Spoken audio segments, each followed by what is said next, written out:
In this video, I will try to explain a situation where act of kindness helped me a lot. ನಾನು 1971 ಇಸ್ವಿ August ತಿಂಗಳಲ್ಲಿ ಅಮೆರಿಕಕ್ಕೆ ಹೋದೆ. Washington D ಸಿಯಲ್ಲಿ ಏರೋಪ್ಲೇನಿಂದ ಇಳಿದು ಯಾವುದೋ ಒಂದು ಹೋಟೆಲಿಗೆ ಕರೆದುಕೊಂಡೋಗಿ ನನ್ನನ್ನು ಬಿಟ್ಟರು. ಮುಂದಿನ ದಿನ Washington D C education director ಆಫೀಸಲ್ಲಿ ಒಂದು ಮೀಟಿಂಗ್ ಇತ್ತು.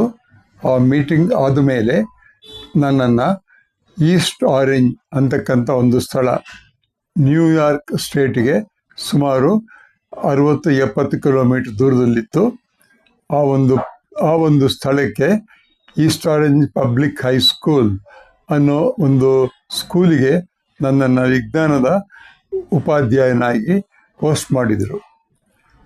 ರಾತ್ರಿ ನಾನು ನ್ಯೂಯಾರ್ಕಿಗೆ, ವಾಷಿಂಗ್ಟನ್ನಿಂದ ನ್ಯೂಯಾರ್ಕಿಗೆ ಹೋಗುವ ರಾತ್ರಿ ಮಲಗುವ ಬಸ್ಸಿನಲ್ಲಿ ಕೂತು ಹೊರಟು ಬಂದೆ.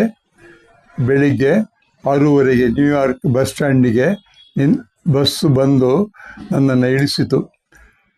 ಬಸ್ ಟರ್ಮಿನಲ್ ಅತ್ಯಂತ ದೊಡ್ಡದಾಗಿತ್ತು. ನನಗೆ ಅದು ಒಂದು ಸಿಟಿನೇ ಏನೋ ಒಂದು ಭಾವನೆ ಬರ್ತಾಯಿತ್ತು, ಅಷ್ಟು ದೊಡ್ಡದು ನ್ಯೂಯಾರ್ಕ್ ಬಸ್ ಟರ್ಮಿನಲ್. ಅಲ್ಲಿ ಇಳಿದು ಒಂದು ಲೋಟ ಕಾಫಿ ಕುಡಿದೆ. ಅದು ಸಹಿತ ಸ್ವಲ್ಪ ಕಷ್ಟವಾಯಿತು ಕಾಫಿ ತಗೊಳ್ಳೋದಕ್ಕೆ. ಕಾರಣ ಹೋಟ್ಲುಗಳು ಎಲ್ಲೂ ಕಾಣಿಸ್ತಾ ಇರಲಿಲ್ಲ. ಮೆಷಿನಲ್ಲಿ ತಗೊಳ್ಬೇಕಿತ್ತು, ನನಗೆ ಬರ್ತಿರಲಿಲ್ಲ. ಆದರೆ ಯಾರೋ ಬಂದು ಸಹಾಯ ಮಾಡಿದರು. ಆಮೇಲೆ ನಾನು ಈ ರೀತಿ ಈಸ್ಟ್ ಆರೆಂಜಿಗೆ ಹೋಗಬೇಕು, ಎಲ್ಲಿ ಯಾವ ಬಸ್ ತಗೊಳ್ಬೇಕು ಅಂತ ಕೇಳಿದೆ. ಅವರು 4ನೇ ಮಾಡಿ ಮೇಲೆ ನೀವು ಹೋಗಿ ಯೆಲ್ಲೋ ಟಾಪ್ ಬಸ್ ತಗೊಳ್ಳಿ ಅಂದರು. ಸರ್, ಯೆಲ್ಲೋ ಟಾಪ್ ಬಸ್ ಅಂದರೆ ಏನು ಅಂತ ಇಂಗ್ಲೀಷ್ನಲ್ಲಿ ಕೇಳಿದೆ.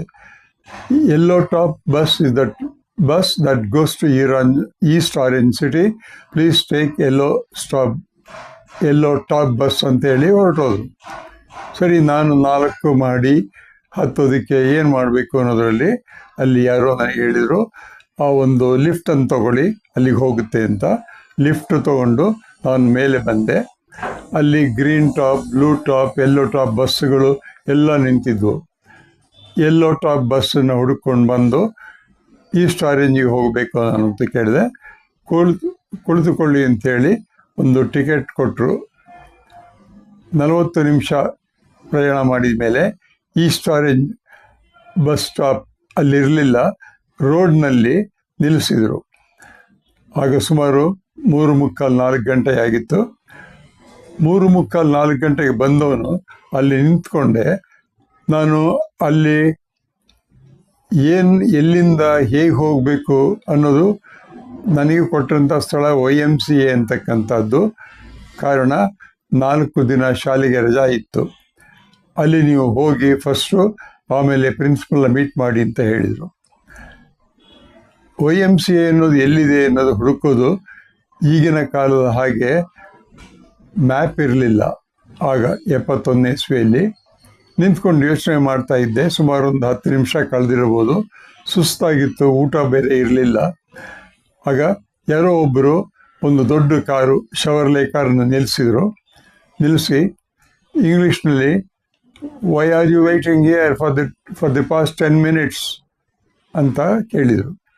ಅದು ಅವರ ಮನೆ ಎದುರಿಗೆ ಇದ್ದರಂತೆ.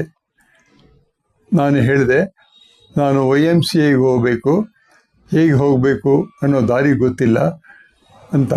ಅದಕ್ಕೆ ಅವರು, ನನ್ನ ಕಾರಿಗೆ ನಿಮ್ಮ ಲಗೇಜ್ ಹಾಕಿ ಅಂದರು. ಅಷ್ಟರಲ್ಲಿ ಅವರೇ ಬಂದು ಇಳಿದು ಕಾರಿನ ಬೂಟ್ನಲ್ಲಿ ನನ್ನ ಲಗೇಜನ್ನು ಹಾಕಿ ಅಲ್ಲಿಂದ ನನ್ನನ್ನು ಕರೆದುಕೊಂಡೋಗಿ YMCAಗೆ ಬಿಟ್ಟರು. ಇದು ಒಂದು ಆ್ಯಕ್ಟ್ ಆಫ್ ಕೈಂಡ್ನೆಸ್, ನನಗೆ ಮರೆಯಲು ಸಾಧ್ಯವಿಲ್ಲ. ಈ ರೀತಿ ಅಮೆರಿಕಾದಲ್ಲಿ ಅನೇಕ ಎಕ್ಸ್ಪೀರಿಯನ್ಸ್ ಆಗಿದೆ. ಇದು ಮೊದಲನೇ ಒಂದು ಎಕ್ಸ್ಪೀರಿಯನ್ಸನ್ನು ನಾನು ನಿಮ್ಮ ಮುಂದೆ ಇಟ್ಟಿದ್ದೇನೆ. Kindness plays a role in the life of everyone. Kindness helps people. Kindness makes people human beings. Thank you.